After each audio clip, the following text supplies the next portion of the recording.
This is a patient, 54-year-old man, and we did a hair transplant, 2,500 graft. Indication here is male pattern hair loss, 4 anterior, level 4 anterior.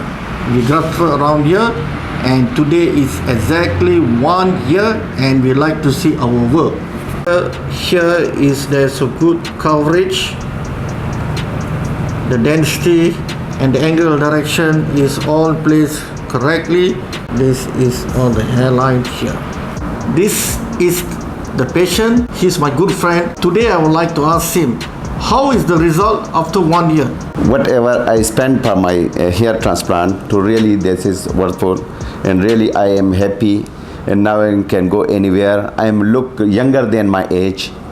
I am 54, but I look like a 45. And now I am very happy from that to I do the transplant, and really appreciate it. Thank you, Glorious.